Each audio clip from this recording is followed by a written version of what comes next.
सम्मानित साथियों, नमो बुद्धाय, जय भीम। आज के क्रांतिकारी अंबेडकर संदेश को हम आपके समक्ष रखने ही वाले हैं, लेकिन उससे पहले हम आपको बता दें, हमारे इस YouTube चैनल आवाज का ऑफिशियल को, जिस पर सुबह हर दिन 5 बजे अंबेडकर संदेश आपकी सेवा में प्रस्तुत किया जाता है, 4 ऐसे साथी हैं जिन्होंने अंबेडकर संदेश को सुनते सुनते आवाज का ऑफिशियल YouTube चैनल को ज्वाइन बटन को क्लिक किया है।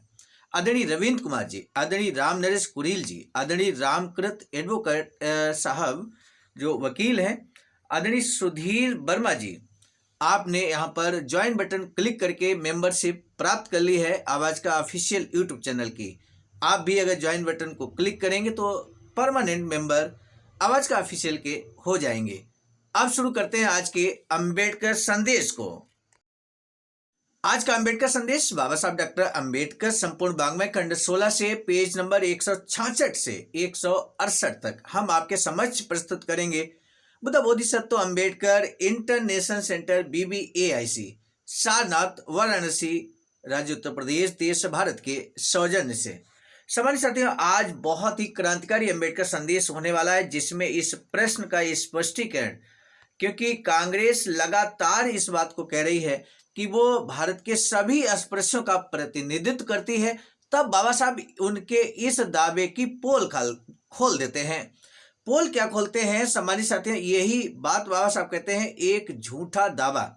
ये जो चैप्टर नंबर 6 है, झूठा दावा कांग्रेस घोषित करती है, और इस झूठे दावे को झूठा साबित करने का कार्य बाबा साहब ने किया, जो विधिवत प्रमाण के साथ कर रहे हैं।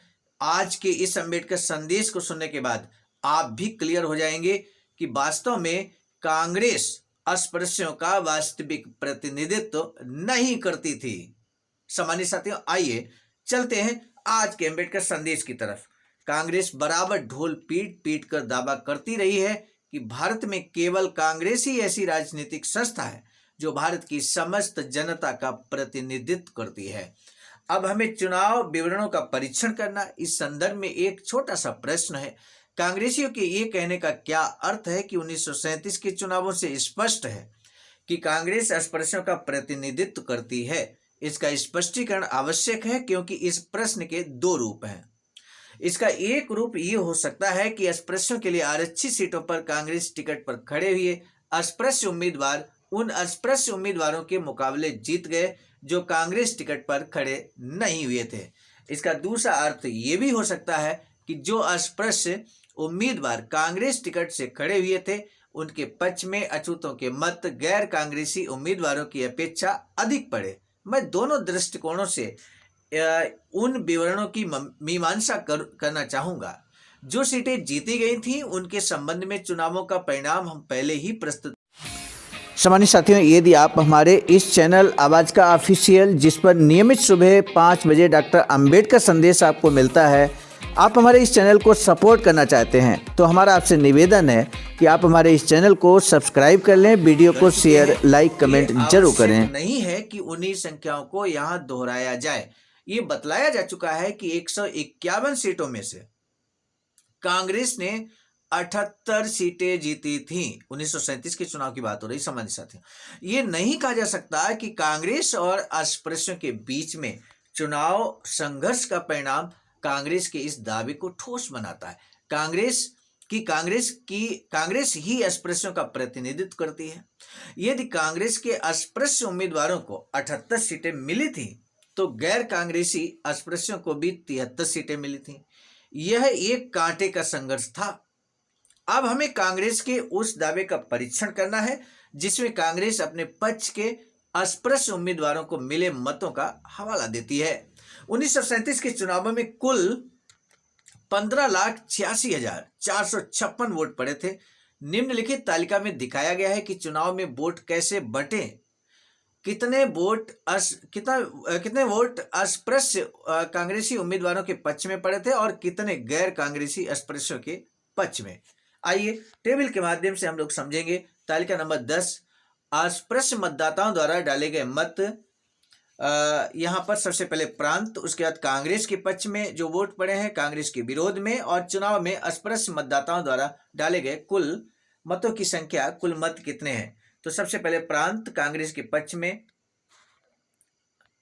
और यहाँ पर हम आपको बता दें, ये सीधा आंकड़ा हम आपके समक्ष रख रहे हैं, मतलब कंप्लीट फुल आंकड़ा सभी प्रांतों को मिलाकर, जिसमें प्रांतों की बात अगर हम करें तो जिसमें संयुक्त प्रांत यानी कि यूपी, यूनाइटेड प्रोविंस, अब उत्तर प्रदेश कहते हैं।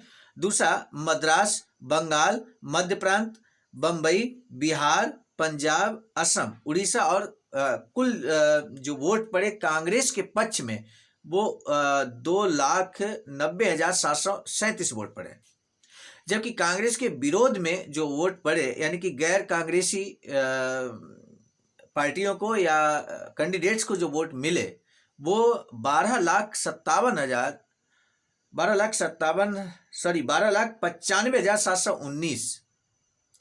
12,95,719, यहाँ आंकड़ा गलत लिखा है।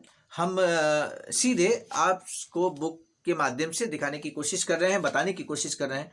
तो यानी कि कांग्रेस को 2,90,737 वोट मिले, जबकि गैर कांग्रेसी प्रत्याशियों को या पार्टियों को वोट मिलते हैं 12,95,719 वोट। तो सामान्य साथियों, इसी के दृष्टिगत बाबा साहब कहते हैं कि चुनाव में अस्पृश्य मतदाताओं द्वारा डाले गए जो कुल मत हैं वो 15,86,456 मत यहाँ पर पड़े हैं। तो ये इतने प्रदेशों का हमने टोटल आपको बताया।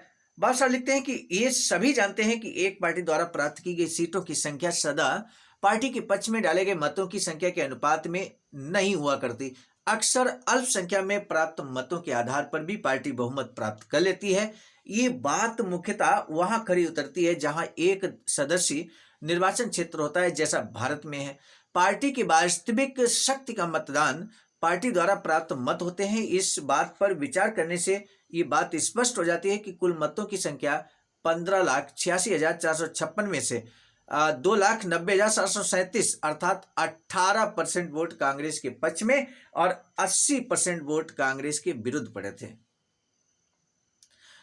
कांग्रेस अस्पृश्यों का प्रतिनिधित्व करती है, इसके लिए क्या इससे और भी कोई पक्का सबूत हो सकता है? तब बाबा साहब कहते हैं कि संभव है कि कांग्रेसी मतों की को मापदंड के रूप में स्वीकार न करें और प्राप्त की गई सीटों को ही अस्पृश्यों के प्रतिनिधित्व के दावे का आधार बताएं। तब बाबा साहब कहते हैं कोई भी समझदार व्यक्ति 151 में से 78 सीटों अथवा 5 सीटों के बहुमत को ऐसी विजय नहीं कहेगा, क्योंकि 73 सीटें गैर कांग्रेसी प्रत्याशियों को मिली हैं, 78 सीटें कांग्रेस, अंतर 5 सीटों का है, इसलिए 5 सीटों की बात यहाँ की जा रही है। वास्तव में सीटों के आधार पर भी कांग्रेस का दावा करना निरर्थक है।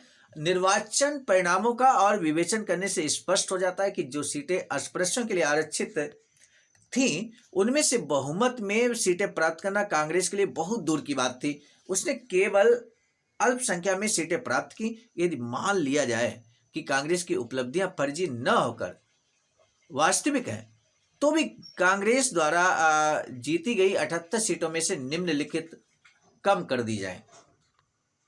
जो सीटें कांग्रेस ने हिंदू मतदाताओं की सहायता से जीती और यदि उनका निर्णय अस्पृश्य मतदाताओं पर छोड़ दिया जाता तो वहां भी सीटें कांग्रेस के हाथ से निकल जाती। दूसरी, वो सीटें कम की जानी चाहिए 78 सीटों में से। जो सीटें कांग्रेस ने जीती वे पूर्ण बहुमत के कारण नहीं, बल्कि कांग्रेस के मुकाबले में खड़े हुए गैर कांग्रेसी अस्पृश्य उम्मीदवारों के बीच में वोट बंट जाने के कारण। अक्सर आपने देखा होगा कई कैंडिडेट इसलिए जीत जाते हैं क्योंकि जो विरोधी पार्टी के कैंडिडेट्स होते हैं या निर्दलीय होते हैं उनके बीच वोटों का बंटवारा हो जाता है, अंततः एक पार्टी जीत जाती है बहुमत ना होने के बावजूद।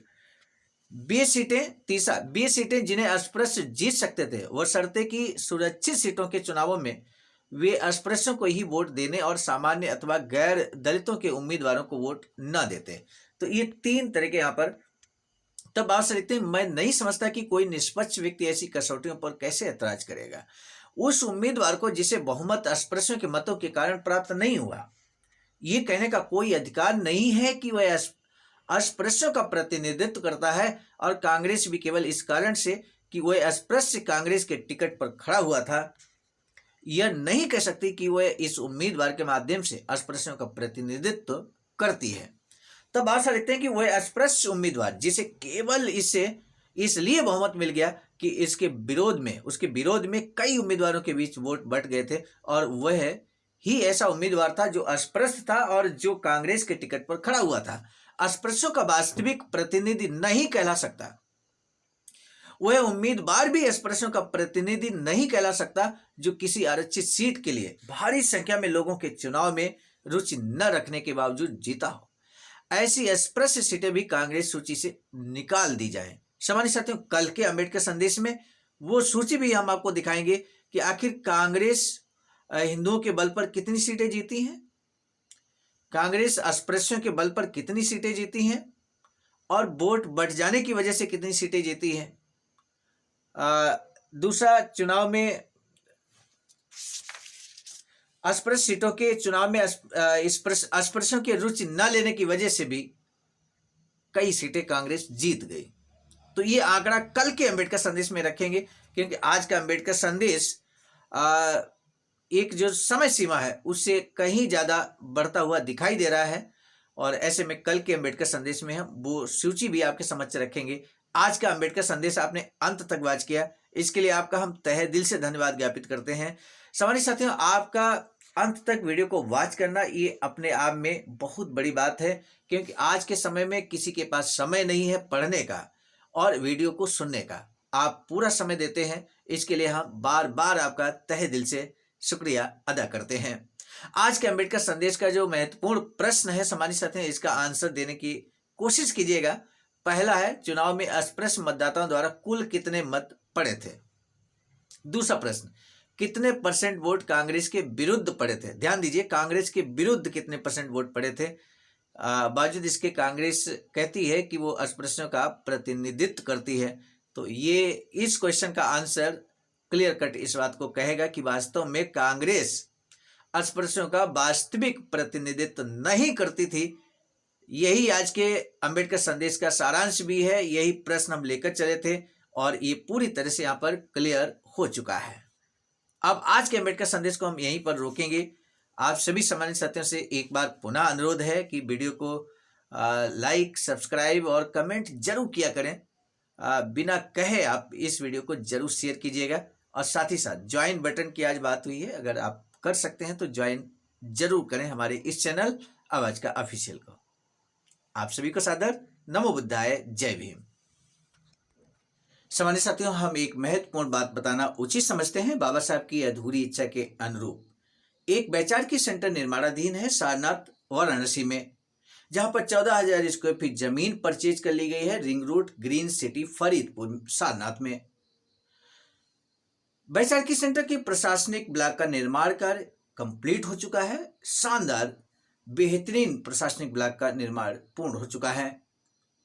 आगे अब मुख्य भवन को बनाने की बारी हम सबकी है, और इस हेतु आप दिए गए अकाउंट नंबर पर अपना अमूल्य योगदान कर सकते हैं।